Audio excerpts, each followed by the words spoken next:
Hey, I think there's a mistake. I already rented this house. Your brother signed everything, says that it's ready for guests. I spent 2 years building my parents a house by Redwood Creek, paid for every nail, every window, every inch of peace they deserved. But the day I showed up unannounced, there was a stranger on the porch holding a rental contract with my brother's signature on it.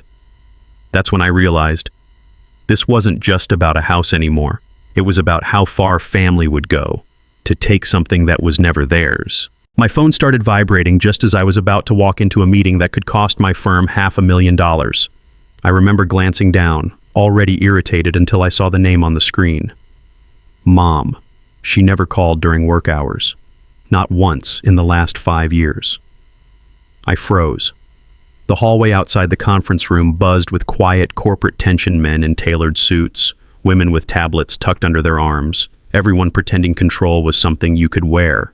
But suddenly, none of that mattered. I answered, "Mom?" There was a pause, not silence breathing, uneven, controlled, like someone trying not to let panic slip through. "Ethan." Her voice came out softer than I'd ever heard it. My mother, Linda Carter, 61, had always been composed in a way that felt almost unshakable. Medium height, his silver-streaked brown hair she kept tied back neatly, gentle eyes that carried patience like a second language. She was the kind of woman who absorbed chaos and returned calm. Always, but not today. "You need to come home," she said. My chest tightened. "What happened?" Another pause, then more quietly, "Your father. He's asking for you." That was what broke it. My father, Robert Carter, 64. A broad-shouldered man even now, though age had carved stiffness into his movements. He used to be a construction foreman, the kind who built things with his hands and never once complained about the weight of responsibility. He didn't ask for help, ever. Not when he lost partial mobility in his right arm after an accident 15 years ago. Not when money was tight. Not when life got hard. If he was asking for me, something was wrong. "I'll be there," I said, already turning away from the conference room. 2 hours, maybe less. I hung up and stood there for half a second, letting reality catch up. "Big day." "Huh?" I turned. Mark Reynolds leaned against the wall behind me, arms crossed. He was 38, tall and lean, with sharp features, and the kind of calm confidence that came from winning more negotiations than he lost. Always composed, always calculating. He was my senior colleague, and the closest thing I had to a mentor. "You ready to tear them apart?" he added with a faint smirk. I exhaled slowly. "I can't." That got his attention. "What?" "My family. Something's wrong. I have to go." Mark straightened, studying me more carefully now. "Ethan, this case." "I know." $500,000, months of preparation, my reputation. I knew exactly what I was walking away from. Mark sighed, then ran a hand through his short, dark hair. "You've always had one problem," he said. "You don't know how to separate work from everything else." I didn't respond. He stepped closer, lowering his voice. You start mixing emotion with assets, contracts, property, money at clouds judgment. And when judgment slips, people lose. I'm not thinking about assets right now. That's exactly the problem." For a second, I almost stayed. Almost. Then I remembered my father's voice in my head. Not the words, just the weight of them. The kind of man who never asked for anything. Finally asking. "I'll deal with the fallout later," I said. Mark held my gaze for a long moment, then nodded once. "Drive safe." I didn't wait. By the time I hit the parking garage, my thoughts were already racing ahead of me. Redwood Creek. Home. Whatever was waiting for me there. I could feel it before I even turned the key. Something had shifted, and I had a feeling this wasn't going to be something I could fix with a contract. The road out of Seattle stretched long and gray beneath my headlights, but my mind wasn't on the drive. It was somewhere 15 years in the past, on a job site that changed everything. My father, Robert Carter, had been 49 then, still built like a man 10 years younger. Broad chest, strong hands, the kind of quiet authority that made people listen without him raising his voice. I remember the day of the accident not because I saw it, but because of how everyone described it later. A steel beam slipping during a rushed lift, a moment of miscalculation, and then silence where there should have been noise. He didn't die. In some ways, that made it harder. The nerve damage in his arm meant he would never work the same way again. The man who built things for a living suddenly couldn't trust his own strength. My mother, Linda Carter, she stepped into that silence without hesitation. She didn't cry in front of us. She didn't complain. She just adjusted like she always did. At 46, she took on 2 part-time jobs while managing my father's therapy schedule, cooking, bills, everything. She wasn't physically imposing, just average height, slender, with hands that always seemed busy, but there was a kind of endurance in her that I've never seen in anyone else. It came from years of growing up with nothing, from learning early that stability wasn't given. It was built, piece by piece. I remember waking up at night and hearing her moving around the kitchen at 2 a.m., organizing something that didn't need organizing, just so she wouldn't have to sit still and feel how heavy everything had become. I was 17 when it happened, too young to help in any meaningful way, but old enough to understand what we were losing. College stopped being a dream and started looking like a burden. I almost didn't go. That was when my father, stubborn even in recovery, sat me down at the kitchen table, his injured arm resting uselessly at his side, and said, "You don't shrink your life because mine changed." He didn't raise his voice. He didn't need to. That was the moment that defined him for me. Not the accident, but what came after. I took out loans anyway, more than I should have. Enough to keep me awake some nights, staring at numbers that didn't feel real. But every semester, tuition got paid. Books showed up. Rent was covered. I never asked how. I never wanted to know how close they were to breaking, just to keep me moving forward. Years later, when I finally had the income to start paying them back, I brought it up once, just once. My mother smiled, soft and firm, and said, "You already paid us back by finishing." And that was the end of that conversation. They never mentioned it again. Jason, my older brother, handled things differently. He was 4 years older than me, taller than both of us, with a naturally easy charisma that made people trust him quickly. Growing up, he was the one who could talk his way out of trouble, who turned tension into jokes. But after the accident, something shifted, not all at once, just gradually. He stopped coming home as often, took longer hours at work. Then came Melissa, his wife now, a sharp, polished woman in her early 30s with blonde hair, always perfectly styled, and a way of speaking that made everything sound like a transaction. She wasn't unkind, just efficient. Jason started building a life that didn't quite include the rest of us the same way anymore. I didn't blame him. Not completely. Everyone survives pressure differently. But where I leaned in, he leaned away. Calls became shorter. Visits became holidays. And somewhere along the line, we stopped being brothers who shared everything and became 2 people orbiting the same family from different distances. By the time I graduated and landed my first real job, that quiet weight inside me had already settled into something permanent. It wasn't guilt exactly. It was something heavier like a debt that didn't have a number attached to it. My parents had given everything they had without ever asking for anything in return. No conditions, no expectations, just trust that it meant something. As the highway curved toward Redwood Creek, I tightened my grip on the steering wheel.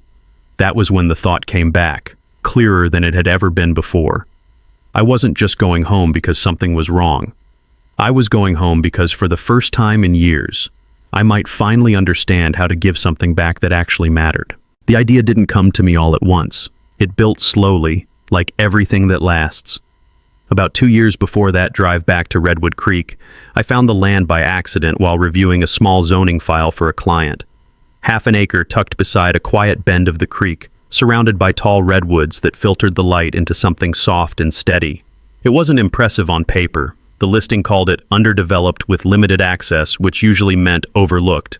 But when I stood there for the first time, I could already see it. My father sitting by the water, my mother finally still. I bought it 3 weeks later using nearly everything I had saved since my first paycheck. Designing the house was where it stopped being an idea and became a promise. I didn't want just a place to live. I wanted something that worked with time, not against it. Single-story layout, wide doorways, no thresholds to trip over, reinforced walls where support bars could be installed without looking clinical. The kitchen counters were measured to accommodate my father's limited arm strength. The bathroom floors angled slightly for drainage without visible slopes, and the porch wrapped around the house so sunlight could always be found without climbing steps. Every detail was deliberate. Every detail was for them. I couldn't do it alone, though. That's when I called Sarah Mitchell. She was 31, an architect I'd met in college, tall, with auburn hair she usually tied in a loose bun, and a habit of studying spaces like she was listening to them. Sarah had always been sharp, but not in a cold way. She cared about what buildings did to people, not just how they looked. After graduation, she'd worked on adaptive housing projects, designing homes for people recovering from injuries or living with disabilities. It changed her, made her more intentional, more grounded. When I told her what I wanted to build, she didn't ask about budget first. She asked, "What does your father struggle with on his worst days?" We worked nights and weekends, trading sketches and revisions like we were back in school again. Somewhere in between floor plans and material samples, something softer started to return between us. It wasn't loud or obvious, just small things. The way she remembered how I took my coffee. The way I noticed when she was overworking and forced her to take breaks. We never said anything directly, but there was a quiet understanding building alongside the house. I didn't tell Jason. Not once. Not even when the foundation was poured. Not when the frame went up. Not when the windows were installed and the whole structure finally caught the light the way I imagined it would. It wasn't anger, it was calculation. Jason had a way of seeing things in terms of opportunity, especially since marrying Melissa. And this wasn't an opportunity. It wasn't an investment. It was the one thing I needed to stay untouched. The financial pressure hit harder than I expected. Materials went over budget. Labor costs shifted. There were weeks I stared at spreadsheets late into the night, recalculating timelines, delaying non-essential features just to keep the core intact. I stopped going out, stopped upgrading anything in my own life. Everything went into the project.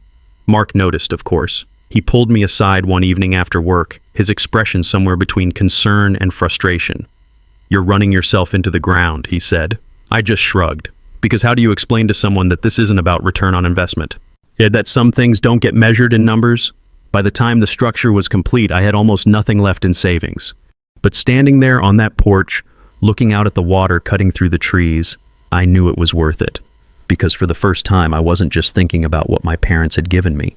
I was finally building something that could give it back. I told my parents I was taking them out for dinner. That was the story, simple, believable, nothing that would make my mother suspicious. She still asked questions anyway. Linda Carter had always been that way, quietly observant, the kind of woman who noticed when something felt slightly off, even if she couldn't explain why. That evening, she wore a soft blue sweater and kept glancing at me in the passenger seat like she was trying to read between my silences. My father, Robert Carter, sat in the back, one hand resting loosely on his knee, watching the road with that steady patience he'd learned over the years. His movements were slower now, more deliberate, but there was something calmer about him too, like time had forced him to let go of everything unnecessary. I didn't say much during the drive. The road toward Redwood Creek unfolded in long, quiet stretches, the trees growing denser as we left the city behind. When I finally turned onto the narrow gravel path, my mother frowned slightly. "Ethan, where are we going?" she asked, her voice careful. I just smiled. "You'll see." The headlights cut through the trees, and then the house appeared, warm light glowing through the windows, the outline of the porch wrapping around the structure exactly as I had imagined it 100 times before. I stopped the car but didn't move. For a moment, none of us spoke. My father opened the door first. He stepped out slowly, adjusting his balance before straightening fully. Then he looked at the house, really looked at it. I watched his expression change, not quickly, but in layers. Confusion, then recognition, then something deeper I hadn't seen in years.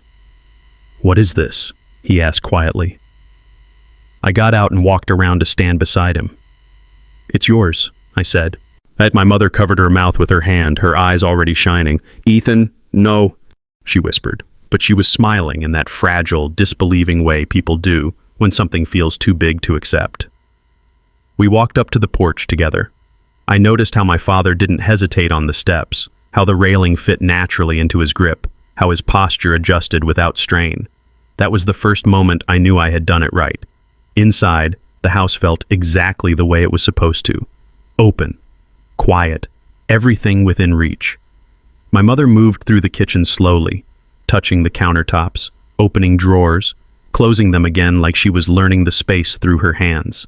"It's easy," she said softly, almost to herself. My father stood by the window, looking out at the creek, and for the first time in years, he laughed. Not a short, restrained sound, but something full and unguarded. It caught me off guard. And I hadn't realized how long it had been since I heard that.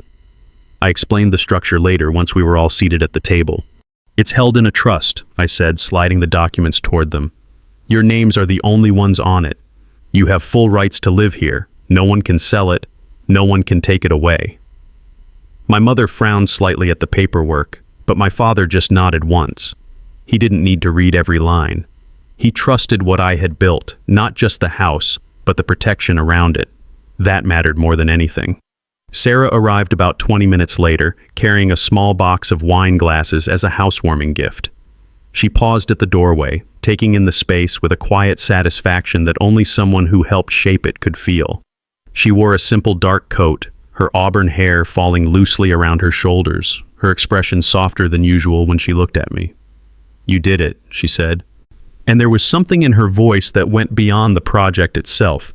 My mother greeted her warmly, already asking about the design, about the layout, about how everything seemed to flow so naturally. Sarah answered easily, but I noticed the way her attention kept drifting back to me, like we were sharing something unspoken in the middle of it all. Later that night, my mother stepped out onto the porch and looked out at the land surrounding the house. "I could plant something here," she said, almost absent-mindedly.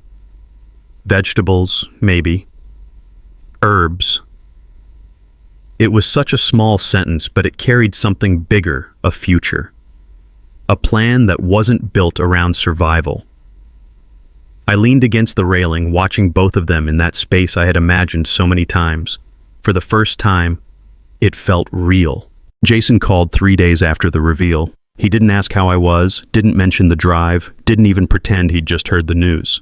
He went straight to it. "Mom told me about the place," he said, his voice carrying that same easy confidence I remembered from years ago, but thinner now, stretched over something I couldn't quite see yet. Sounds impressive. I could picture him as he spoke, 35 years old, taller than me by an inch, still carrying that relaxed posture that made people assume he had things under control. Dark hair, always slightly unkempt in a way that looked intentional, and a smile that used to come easily but now felt more calculated. "We're thinking of coming up this weekend," he added, not asking, telling. I paused for half a second before answering. "It's Mom and Dad's house. They can decide." He hummed softly, like that confirmed something for him. They arrived Saturday afternoon.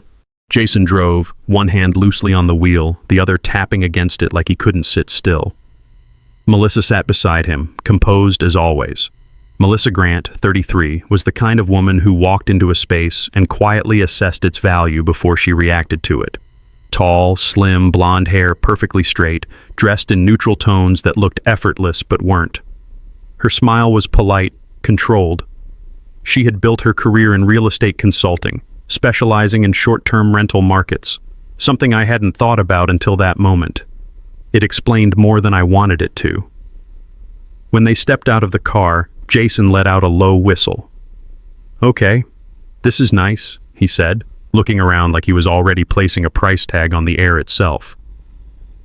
At first, everything felt almost normal. My mother showed them the kitchen, explaining the layout with quiet pride. My father stood nearby, watching, not saying much, but not withdrawn either. Jason nodded, made the right sounds, even clapped me on the shoulder once like he used to. But Melissa was quieter. She moved through the house slowly, her eyes tracing details, the width of the hallway, the height of the windows, the positioning of the deck. She asked questions, but not the kind my mother expected. "How often are you planning to stay here?" she asked, glancing toward the creek. "Is the area busy in summer?" The tone was casual, but the intent wasn't. We stepped out onto the porch as the afternoon light settled over the water. That's when the shift happened. Melissa leaned lightly against the railing, crossing her arms as she looked out at the trees. "You know," she began, her voice smooth, "places like this, they don't just sit." Jason glanced at her, then at me, like he was waiting for the right moment to agree. "What do you mean?" I asked, though I already knew. She smiled, just slightly. "I mean, this could easily generate income. High demand, limited supply, scenic location. You're looking at premium short-term rates." She turned to my parents then, softening her tone. "You could still use it, of course, just when it's not occupied." My father's expression didn't change, but I saw his jaw tighten. My mother looked confused, like the conversation had moved somewhere she hadn't agreed to go. Jason stepped in then, quicker than I expected. "It's actually a good idea," he said, a little too fast. "I've been looking into some options lately, just exploring, you know." That was when I saw it, not in his words, but in the way he avoided my eyes. The slight tension in his shoulders. Something wasn't right. Jason had always been confident, but this felt like pressure pushing through him from somewhere else.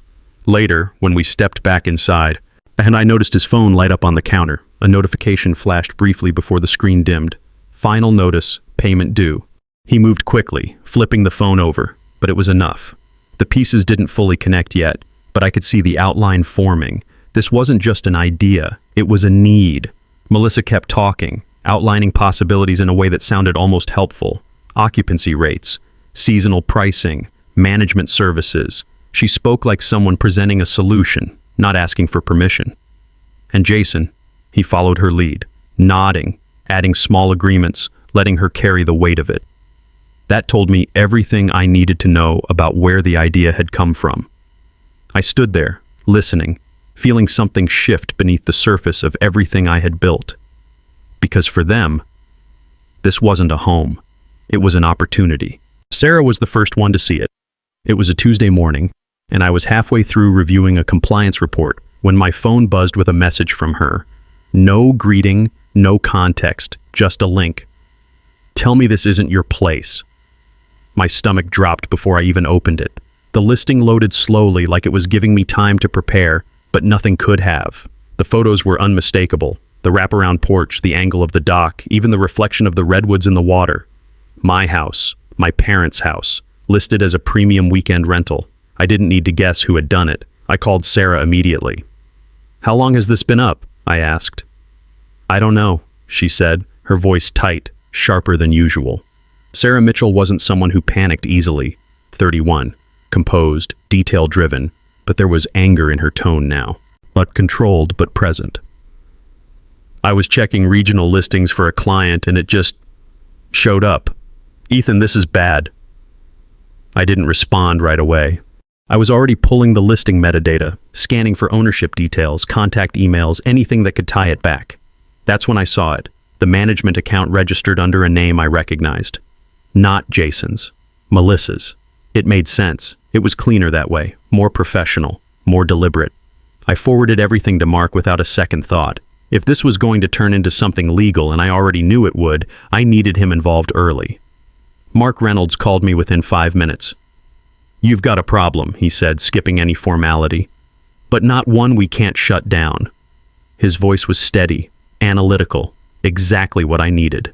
"Send me everything. I'll check the platform terms, local ordinances, and any exposure points."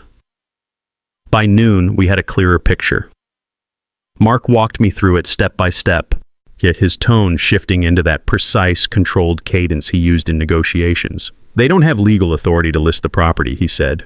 "If it's under a trust and your parents are the only beneficiaries, any commercial use requires trustee consent.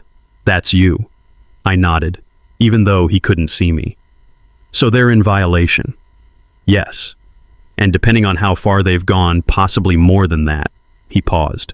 "We can file a takedown request immediately, but if someone's already booked..." He didn't finish the sentence. He didn't need to. That answer came faster than I expected. I got the call from my father an hour later. His voice was tight, controlled in a way that told me he was trying not to escalate the situation himself. "Ethan," he said, "there's a man here. He says he rented the house." Everything in me went still. "Don't let him in," I said immediately. "Do not sign anything. I'm on my way." I didn't wait for a response. I grabbed my keys and left before the call even ended. The drive to Redwood Creek felt shorter this time, but heavier. When I pulled into the driveway, the car was already there. Dark gray sedan, engine off, a man standing on the porch holding a folder. He looked to be in his mid-40s, average height, slightly stocky build, dressed in casual outdoor wear like he expected a weekend retreat. His name, I would later learn, was Brian Keller, a freelance consultant from Portland who thought he had secured a quiet rental for a few days away. He wasn't aggressive, just confused. That almost made it worse.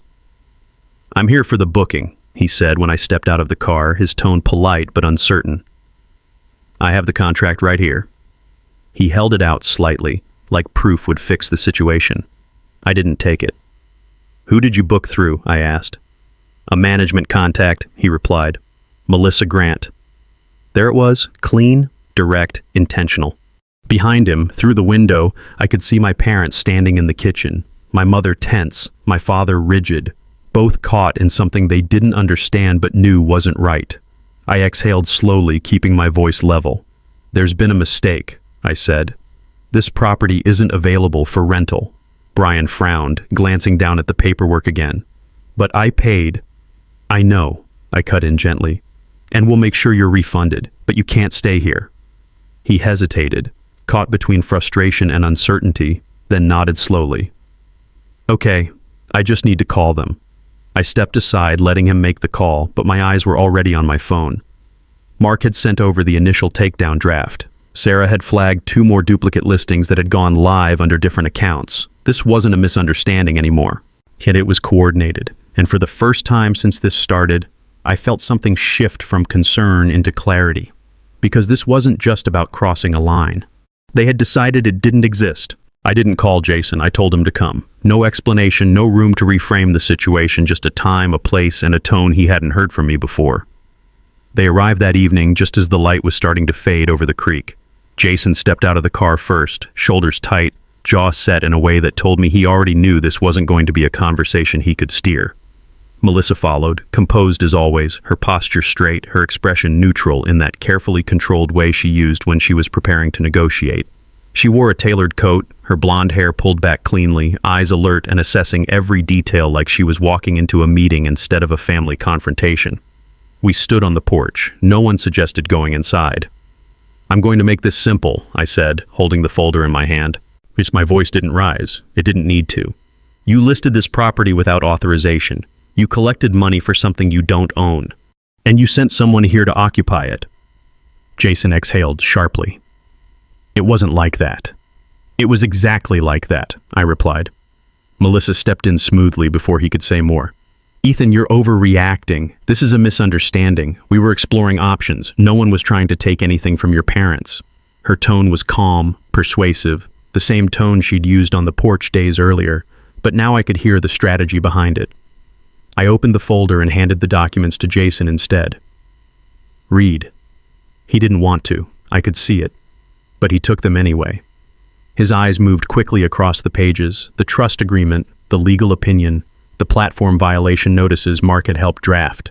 His confidence didn't collapse all at once. It eroded, quietly, line by line. Melissa leaned in slightly, trying to follow. But I shifted the folder just enough to keep it in Jason's hands. This wasn't her conversation anymore. "This property is protected under an irrevocable trust," I said. "Mom and Dad are the only beneficiaries. I'm the trustee. There is no provision for rental, no commercial use, no exceptions without my consent." Jason swallowed. "So you control it." "I protect it." There was a long pause, the kind that forces truth to surface, whether you want it to or not. Jason ran a hand through his hair, pacing once across the porch before stopping again. When he spoke, his voice was different, lower, stripped of the easy confidence he usually carried. "I'm in trouble, Ethan." He didn't look at me when he said it. "It's not just small stuff. It's loans, credit lines, things that got out of hand." He let out a breath that sounded like it had been sitting in his chest for months. "I thought this could fix it, just for a while." Melissa didn't interrupt him this time. I felt it then, that pull, the instinct to step in, to solve it the way I always had. Because that's what family meant, right? You carried what the other person couldn't. You absorbed the impact so they didn't have to. But I also looked past him, through the glass, at my parents inside. My mother sitting quietly at the table, hands wrapped around a mug she hadn't touched. My father standing beside her, still, watching. And I knew exactly where the line was. "I'm not paying your debt," I said. Jason flinched, like he expected that but still hoped he was wrong. But I'm not leaving you alone in it either, I added. I'll help you restructure it. I'll go through your accounts, talk to the lenders, figure out what's real and what can be negotiated. I'll stand next to you while you fix it. I held his gaze then. But I'm not turning this house into your solution. Melissa's expression tightened for the first time. You're choosing a property over your own family. No, I said steady. I'm choosing to stop letting family turn everything into a transaction. Silence settled over the porch again, this time heavier. Jason looked down at the documents in his hands, then back at me. There was something different in his eyes now, not agreement, not yet, but something closer to understanding. It wasn't resolution, but it was the first time I had ever said no, and meant it. The apology didn't come right away. It took 3 weeks of silence, missed calls, and a kind of distance that felt heavier than any argument. Then one evening, as I was finishing up a late report at my apartment, my phone lit up with Jason's name. I let it ring once before answering. His voice was quieter than I'd ever heard it, not defeated, but stripped down, like someone who had finally run out of ways to pretend. I messed up, he said. No excuses, no deflection. Just that. Jason Carter, 35, the guy who used to talk his way out of anything, was finally standing still long enough to face it. I've been working through the numbers, he added. You were right. It's worse than I thought, but I'm handling it. I didn't interrupt. He told me about meeting with a debt advisor, cutting expenses, selling off things he didn't need. It wasn't dramatic. It was slow, practical, real. When he finished, there was a pause. I shouldn't have touched the house, he said. That was never mine. And for the first time in a long time, I believed him. We didn't fix everything in that call, but we didn't need to. It wasn't about going back to what we were. It was about building something that actually worked. Life at Redwood Creek settled into something quieter after that. When I drove up on weekends, the house didn't feel like a project anymore. It felt lived in. My father had claimed the garden space behind the porch, turning it into something that looked surprisingly precise for a man who once worked only with steel and structure. Robert Carter moved slower now, careful with each step, but there was purpose in it. He'd built raised beds at waist height, adjusted for his reach, filled with tomatoes, herbs, and things my mother insisted would grow better with patience. I'd find him there most mornings, hands in the soil, focused in a way I hadn't seen since before the accident. My mother Linda had taken over the porch, books stacked beside her chair, a blanket draped across her lap, even when it wasn't cold, like she was finally allowing herself to stay still without needing a reason. Sometimes she'd look up as I approached and just smile, not the tired, managing kind I grew up with, but something lighter, something that didn't carry weight behind it. Sarah became part of that rhythm without forcing it.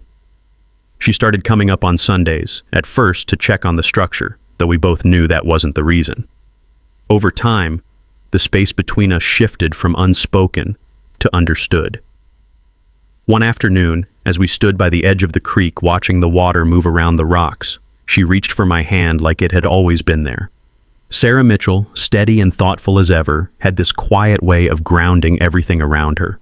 Yet after years of building things for other people, she had finally allowed herself to stay in something instead of just shaping it. You did something right here, she said once, looking back at the house. I shook my head slightly. No, I replied. I just protected it. Jason came back a month later, alone this time. He looked different, not in appearance, but in presence. Less rushed, less certain maybe, but more honest. He stood on the porch for a long moment before stepping inside, like he understood now that this wasn't a place you walked into without respect. My parents welcomed him the same way they always had, but there was something healthier in the distance they kept. Not cold, just clear. He helped my father in the garden that afternoon, awkward at first, then easier as the hours passed. They didn't talk about the past, they didn't need to. That was the thing I learned, standing there watching all of it unfold.